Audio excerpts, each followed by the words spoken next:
Hello అండి, అందరికీ నమస్కారం. బీఆర్ఎస్ కీలక నేత మాజీ మంత్రి ఎర్రబెల్లి దయాకర్ రావు ఏడవటం అనేటువంటిది పైగా ఏడవటంతో పాటు ఈ రాజకీయాల్లో ఉండాలా, రాజకీయాల నుంచి తప్పుకోవాలా అనిపిస్తుందని ఒక పెద్ద స్టేట్మెంట్ వదిలారు. అది వీళ్ళ తెలంగాణ రాజకీయాల్లో సంచలనంగా మారింది, చర్చనీయాంశంగా మారింది. మా కార్యకర్తల కష్టం చూస్తే నాకు బాధ అనిపిస్తాయి.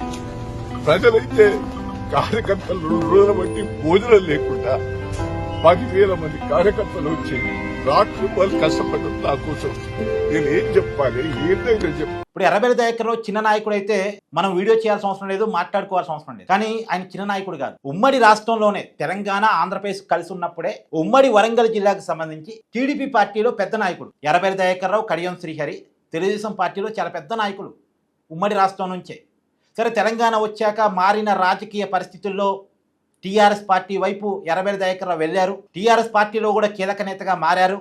కేసీఆర్ గారి ప్రభుత్వంలో మంత్రిగా పనిచేశారు. ఇలా ఆయన ఏడుస్తున్నటువంటి సిచ్యువేషన్. అంటే రాజకీయ సమీకరణాలు మారిని బీఆర్ఎస్ చేతిలో నుంచి కాంగ్రెస్ చేతిలోకి అధికారం మారింది. స్వయంగా ఎర్రబెల్లి దయాకర్ రావు మన ఎన్నికల్లో ఓడిపోయారు. ఇప్పుడు ఏడవడానికి ఉన్న కారణం ఏంటంటే 2 మున్సిపాలిటీలు తొర్రూరు, జనగామ, ఈ 2 మున్సిపాలిటీలో కూడా నిజానికి హంగు వచ్చింది. హంగులో కూడా బీఆర్ఎస్కి ఎక్కువ స్థానాలు ఉన్నాయి. ఇప్పుడు ఎగ్జాంపుల్ తొర్రూరులో కాంగ్రెస్ పార్టీకి 7 కౌన్సిలర్లు మాత్రమే గెలిచింది. కానీ బీఆర్ఎస్ 9 కౌన్సిలర్లు గెలిచింది.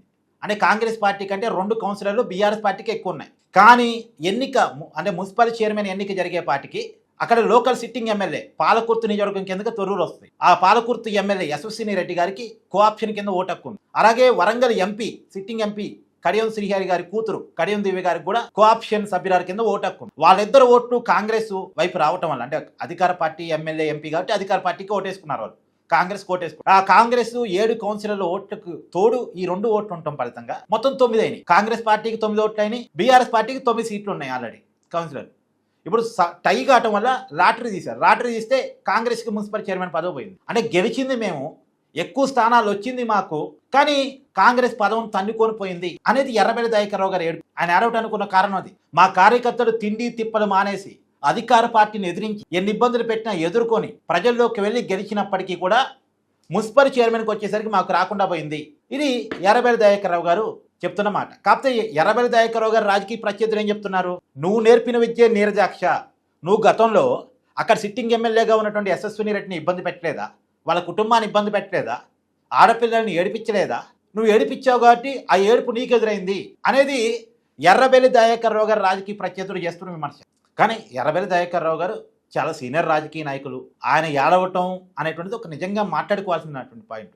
ఎందుకు ఈ పరిస్థితి వచ్చిందంటే, నిజానికి ఆయన రాజకీయ ప్రత్యర్థులు ఏదని చెప్పొచ్చు, ఆయన ఏదని చెప్పుకోవచ్చు. కానీ ఎవరు అధికారంలో ఉంటే వాళ్ళు అధికారాన్ని ఉపయోగించుకొని అడ్డగోలుగా పదవులు సంపాదిస్తున్నారు అనేది వాస్తవం. ఇప్పుడు మన మున్సిపల్ ఎన్నికల్లో కూడా అయితే అధికారం లేదా డబ్బు, ఈ 2 పనిచేస్తుంది. బీఆర్ఎస్ అధికారంలో ఉన్నప్పుడు అదే పనిచేసింది, ఇప్పుడు కాంగ్రెస్ అధికారంలో ఉన్నప్పుడు అదే పనిచేసింది. ప్రజల్ని మెప్పించి ప్రజలకి మంచి చేసి రాజకీయాల్లో గెలవటం అనేది లేకుండా పోయింది. అధికారం, డబ్బు, బలంతో గెలవటం అనేటువంటిది మారిపోయింది. బీఆర్ఎస్ అధికారంలో ఉన్నప్పుడు అదే చేసింది, ఇప్పుడు వీళ్ళు అధికారంలో ఉన్నప్పుడు అదే చేస్తున్నారు. గతంలో బీఆర్ఎస్ అధికారంలో ఉన్నప్పుడు రేవంత్ రెడ్డి గారితో సహా కాంగ్రెస్ వాళ్ళని ఇబ్బంది పెట్టారు. ఇప్పుడు రేవంత్ రెడ్డి గారు ముఖ్యమంత్రి అయిన తర్వాత వాళ్ళని ఇబ్బంది పెడుతున్నారు. అది రియల్.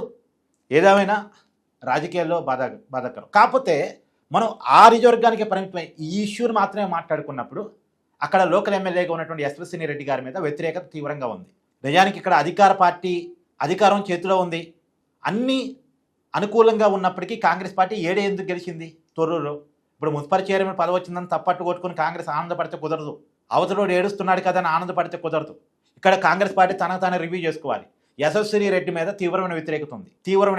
నేను మొన్న కూడా చెప్పాను కదా, ఇప్పటికిప్పుడు ఎన్నికలు జరిగితే ఒక 40 ఎమ్మెల్యే స్థానాలు కాంగ్రెస్ ఓడిపోయేటువంటి అవకాశం ఉందని. ఆ ఓడిపోయేటువంటి స్థానాలు ఈ పాలకుర్తి కూడా, అక్కడ ఎమ్మెల్యే మీద తీవ్రమైన వ్యతిరేకత ఉంది. ఆమెకి వాళ్ళ అత్తకి మధ్య ఉన్నటువంటి గ్యాప్స్ ఏదో ఉన్నాయంటారు, మనకు తెలియదు. కానీ ఏదైనా ఆమె కంటే ఆమె అత్త పెత్తనం ఆ నియోజకవర్గంలో ఉంది అనేటువంటి చర్చ కూడా ఉంది. ఏదేమైనా ఆ ఎమ్మెల్యే మీద మంచి ఒపీనియన్ లేదు జనాలు. మొదట్లో చాలా యంగు, చాలా మంచి ఆలోచనతోటి ఈ నియోజకవర్గానికి మంచి పేరు తీసుకొస్తారు, ఏదో అభివృద్ధి చేస్తారు అని అందరూ అనుకున్నారు. కానీ రియాలిటీలో ఎందుకు అది కనిపించట్లే. ఇప్పుడు అక్కడ ఏదో క్యాడర్ మధ్య కూడా డిస్టర్బెన్స్లు ఉన్నాయి, కాంగ్రెస్ క్యాడర్ మధ్య కూడా డిస్టర్బెన్స్లు ఉన్నాయి.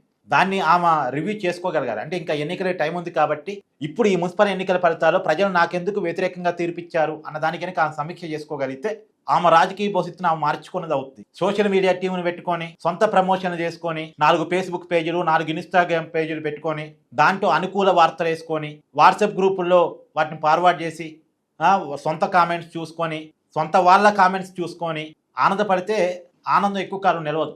సో ఏదేమైనా యశస్విని రెడ్డి గారు గుర్తించాల్సింది ఏంటంటే ఇక్కడ సరే ఇప్పటికైతే పదవి దక్కింది, తను ఏడ్చినందుకు అవతల వాడిని ఏడిపించగలిగింది, అది పక్కన పెట్టేస్తే తన మీద వ్యతిరేకత ఉంది, తను కూర్చున్న సీటు కోల్పోయేటువంటి ప్రమాదం ఉంది, అది ఆమె గుర్తించాలి. మీ అభిప్రాయాన్ని కూడా కామెంట్ రూపంలో తెలియజేయండి.